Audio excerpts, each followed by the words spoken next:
Donc ici, on va continuer sur l'unité 1. Donc vous écrivez unité 1. Leçon 2, suite. Vous écrivez la date du jour. Vous écrivez l'heure. Tout ça encore, comme j'ai dit, on va vérifier tout ça. Là, on écrit toujours le titre, c'est tendance. Tendance dans le tableau périodique. Dans le tableau périodique. Et ici, on va écrire tout simplement, donc tendance, je mettrai un grand 1, tendance, dans tendance de l'énergie d'ionisation. Tendance de l'énergie d'ionisation. D'ionisation. Alors, ça veut dire l'énergie d'ionisation. Eh bien, l'énergie d'ionisation, c'est l'énergie qu'un atome, qu'on doit donner à un atome pour la rendre, pour qu'elle devienne un ion. Mais nous savons que des atomes qui veulent devenir des ions, c'est que ce sont les métaux. Les métaux aimeraient bien perdre leurs électrons. Donc, on va l'écrire ici. L'énergie d'ionisation, l'énergie d'ionisation,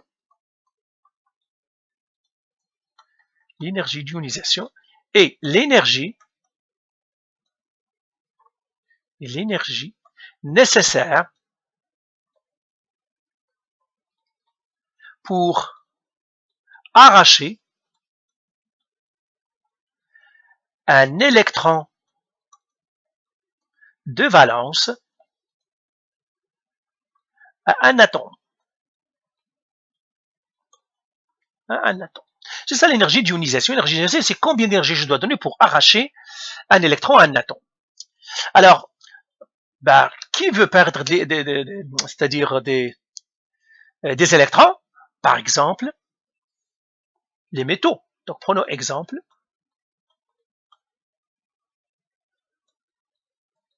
Le sodium, par exemple. Le sodium aimerait bien perdre son électron pour devenir stable. Pour devenir stable. Et ça, on en a parlé, donc je ne vais pas revenir à ça. Donc, il aimerait bien perdre son électron pour devenir stable, mais le sodium ne peut pas dire au électron part, il va partir. C'est quand vous, par exemple, vous avez mal à une dent, et puis la seule solution, c'est de l'arracher. Eh bien, vous pouvez pas dire à la dent partir, il va partir. Ben non, vous êtes forcé de partir à un dentiste, et là, il doit l'arracher. Eh bien, c'est la même logique. Donc, j'ai le sodium, par exemple, ici. Il veut perdre cet électron-là, mais il ne peut pas le perdre, il ne peut pas dire à l'électron partir et part, non, il faut que quelqu'un l'arrache. Par exemple, disons, dans son chemin, elle rencontre un chlore. Le chlore, lui, par exemple, pour devenir stable, lui, il dit, oh, ça me manque un électron. Et puis le sodium lui dit, moi, j'aimerais te donner un électron. Est-ce que tu as assez de force de me l'arracher? Eh bien, si, bien sûr, l'énergie du chlore est suffisante, eh bien, le chlore va arracher l'électron du sodium, il va le prendre, et comme ça, le sodium va être content, c'est pour cela qu'on aura, pourquoi je mets N? C'est Na. Na+, il va devenir un Na+, c'est-à-dire un ion. Et le chlore, lui, va dire, moi, je suis aussi content parce que j'ai maintenant 8 électrons de valence. Mais quand même, j'ai un moins parce que j'ai un électron de plus qui n'est pas compensé par un. Mais je suis content parce que je vais être chimiquement stable. Chimiquement stable, ça veut dire que je vais ressembler à un gaz rare. Donc, c'est ça l'idée, c'est arracher. Mais, comme on a dit, il faut donner de l'énergie pour les arracher. Alors maintenant, on va prendre quelques exemples. On part encore à notre tableau périodique. Et là, on va faire question. Donc, exemple. Question 1. Donc, je mettrai ici 1, question. Je vais mettre tout simplement des questions. C'est pas la parce que j'écris question. J'écris ici, comparer l'énergie d'ionisation du sodium, je mettrai ici Na, et du cesium, on veut comparer qui pourrait perdre son électron plus facilement, qui a besoin de moins d'énergie pour le perdre. Eh bien encore, on va revenir à toujours la même chose, aux périodes et au nombre d'électrons. Par exemple, je vais partir, j'ai dit le sodium, lui, attendant, regardons, le sodium, le Na ici, il a combien de couches? Toujours, on va revenir, il a 3 couches. Donc, à 3 couches, comme ça, 3 couches. Et l'électron, il veut s'en débarrasser. Qu'est-ce que je choisis? Le cesium. Le cesium, il est là. Lui aussi, on va faire son diagramme de Lewis. Diagramme de Lewis ou son diagramme Rutherford. Le cesium, il est là. Je mettrai ici le cesium. Je mettrai en jaune. Pourquoi je fais ça? Le cesium. Il a combien de couches, lui? Il a 6. Donc, on va mettre 1, 2, 3, 4, 5, 6.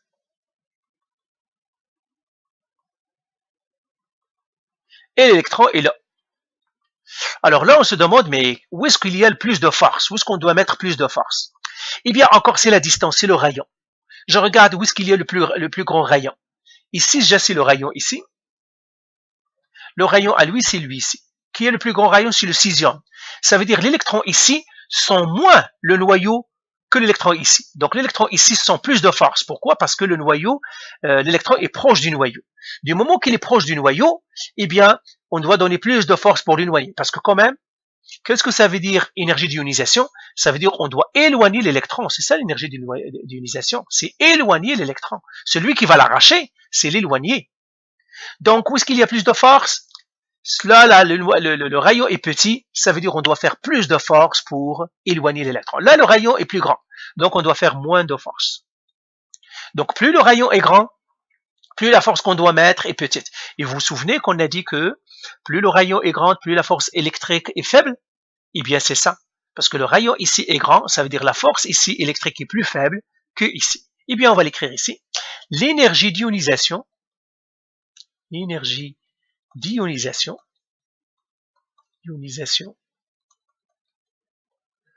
du sodium, c'est-à-dire du Na, est plus grande que l'énergie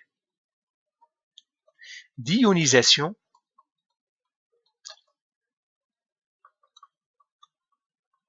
du cesium, car plus l'électron est loin, plus la force, car plus l'électron est loin, plus la force électrique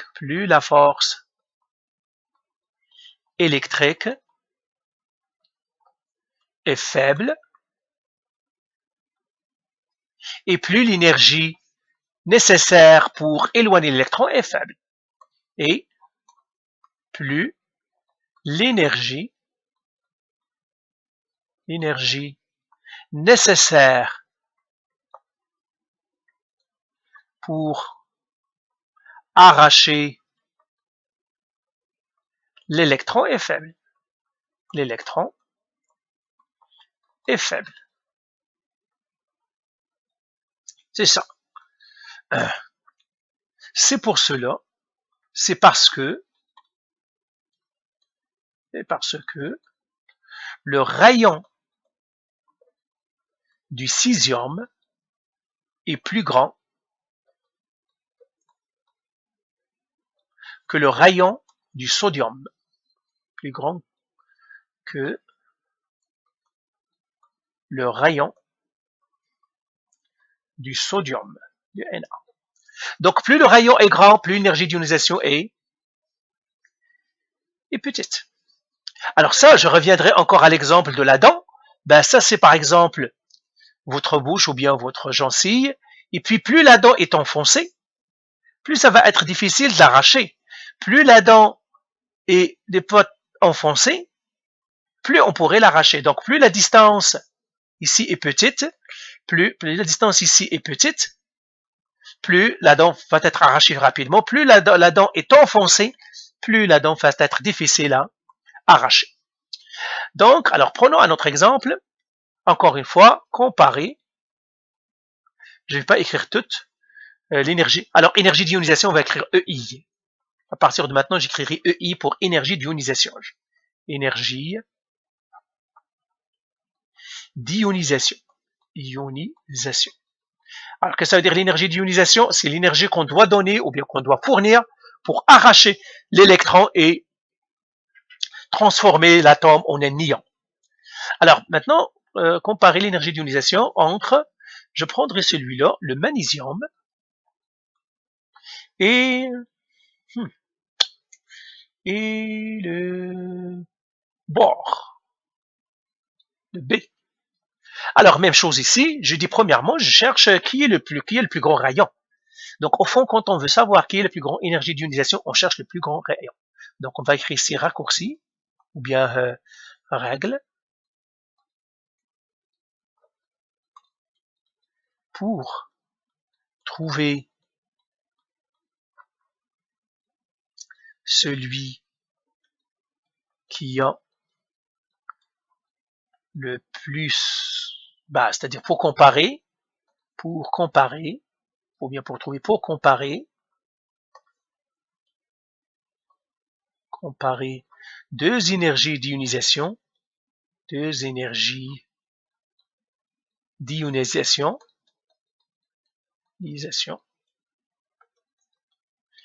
suffit de trouver les rayons atomiques. Parce que plus le rayon est grand, plus l'énergie d'ionisation est faible. Parce qu'il est déjà sorti, donc on lui donne très peu, un petit pouce.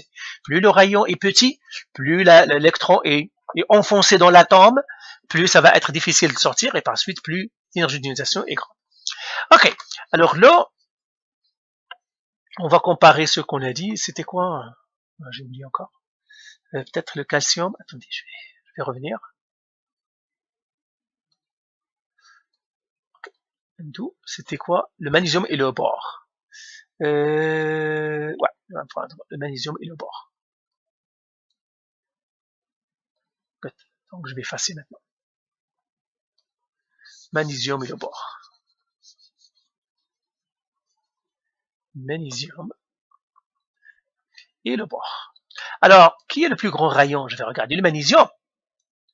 Le magnésium, il a combien de couches? Le magnésium a 3 couches. Combien a-t-il de protons? Le magnésium a 12 protons. 12 protons. Non, le bore. Le bore, combien a-t-il de couches? Le bore, il a 2 couches. Combien de protons? Il en a 5. Eh bien, les couches vont décider parce que le magnésium a plus grand, donc on va écrire le magnésium a le plus grand rayon, donc son rayon est plus grand que le bore. Ça, c'est d'un point de vue rayon. Donc, je l'écris ici. Le magnésium a le plus grand rayon. Le plus grand rayon, car il a une couche de plus. Car il a une couche de plus. Alors, s'il a le plus grand rayon, il a l'énergie d'ionisation la plus petite. OK? Le magnésium a donc l'énergie d'ionisation la plus petite. Le magnésium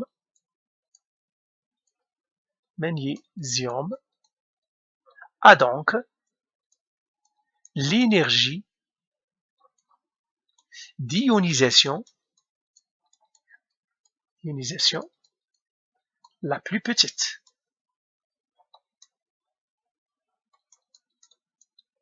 Donc, qui est la plus grande énergie d'ionisation? Le magnésium. Donc, qui est la plus grande énergie d'ionisation? Le bore. Et puis, il y a le magnésium. OK? On peut ajouter que plus l'électron est loin, plus la force, donc plus l'électron est loin, plus la force électrique est petite. Plus la force électrique est petite. Plus la force électrique, l'attraction électrique, la force électrique est petite. Donc voilà, on les a comparés. Maintenant, on va prendre un deuxième exemple et comme ça, on a fini avec l'énergie d'ionisation. Alors, l'énergie d'ionisation, généralement, ça s'applique aux métaux. Parce que pour les non-métaux, c'est difficile d'arracher leur électron. Pourquoi les non-métaux, c'est difficile d'arracher leurs électrons?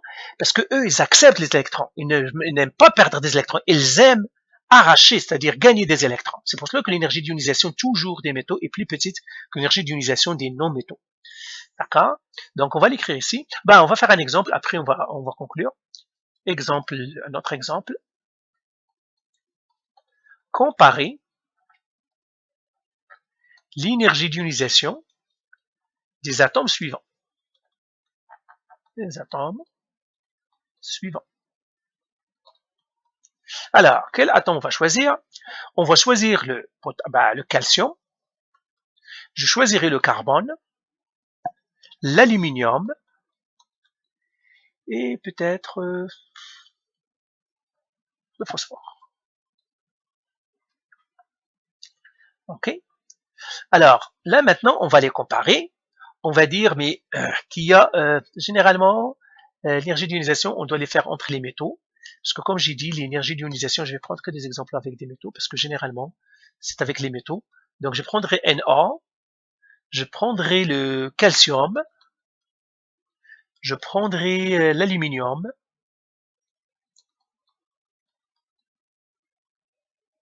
et je prendrai l'argent.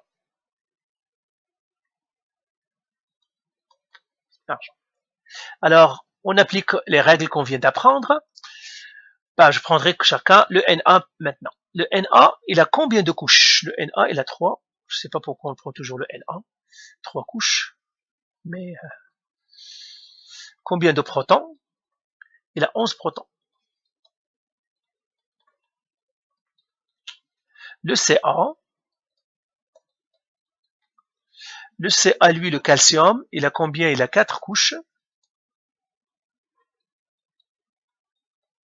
Il a combien de protons? 20. Après, j'ai l'aluminium.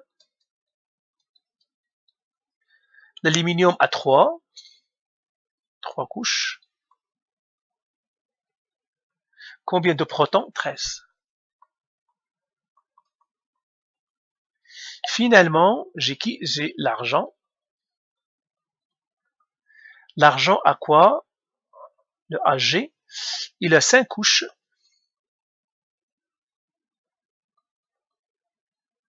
Combien de protons? Il en a 47. Alors maintenant, comment on va les comparer? Eh bien, on va les comparer comme on compare les rayons. Première chose, je cherche les rayons. Le plus petit au rayon. Donc, les rayons. Alors ça, les rayons, maintenant, vous savez comment les faire. Moi, je vais les donner, parce que vous avez fait des exercices pour comparer les rayons. Ça doit être facile pour vous pour trouver les rayons. Alors, qui est le plus grand rayon? Je cherche celui qui a le plus grande couche. Celui qui a le plus de couches, c'est l'argent. Donc, je le mettrai ici, Ag. A un rayon plus grand que qui? Le calcium a 4 couches. Et donc, il est plus grand que le calcium. Après, j'ai le sodium et j'ai le sodium et l'aluminium qui ont le même nombre de couches. Du moment qu'ils ont le même nombre de couches, je regarde celui qui a le plus petit nombre de protons. Le plus petit nombre de protons, c'est le sodium. Donc, le sodium a le plus petit nombre de protons, ça veut dire qu'il a le plus grand rayon. Donc, ça va être le Na. Après, j'ai l'aluminium. Donc, qui est le plus petit donc, c'est ça l'aluminium. Alors, maintenant, plus on a le rayon, plus le rayon est grand, plus l'énergie d'ionisation est petite. Donc, maintenant, qui est la plus petite énergie d'ionisation? On va les écrire ici. Plus tu as le rayon, Plus tu es loin du noyau, plus ton énergie d'ionisation est petite. Donc celui qui a l'énergie d'ionisation petite, c'est celui-là. Donc j'écris énergie d'ionisation. Alors j'ai le Ag à énergie d'ionisation plus petite que le calcium, à énergie d'ionisation plus petite que le sodium, à énergie d'ionisation plus petite que l'aluminium. Et là, les raisons, c'est toujours les mêmes. Plus le rayon est grand, plus le rayon est grand, plus la force électrique est petite. La force électrique est petite. Et par suite, l'énergie à fournir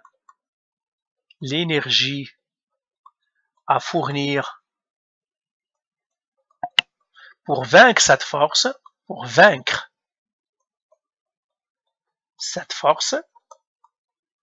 est petite. Okay? Plus le rayon est grand, plus la force est petite, et par suite l'énergie que je dois donner aussi, parce que l'énergie et la force sont reliées. Hein? La force et l'énergie, c'est relié, c'est l'effort.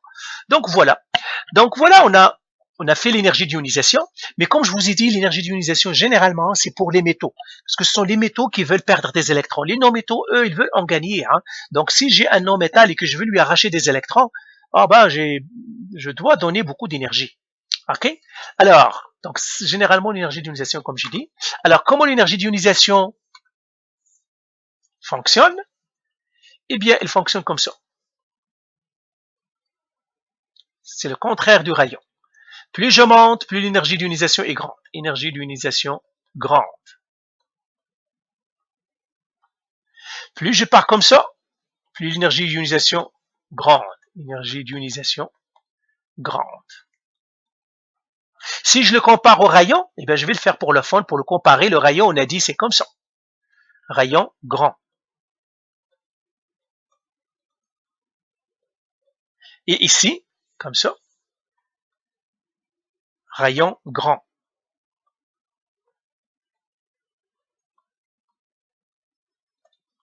Donc, c'est ça l'énergie d'ionisation, donc on vient d'en parler. Faites encore les exercices.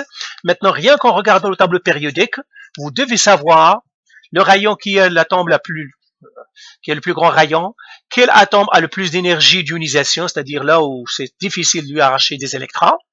Et toujours ça, c'est relié à quoi? Tout simplement à la force électrostatique ou bien la force électromagnétique. En général, la force électromagnétique, ça veut dire la force électrique. Tout ça est relié à la force électrique. Donc voilà. Faites les exercices encore.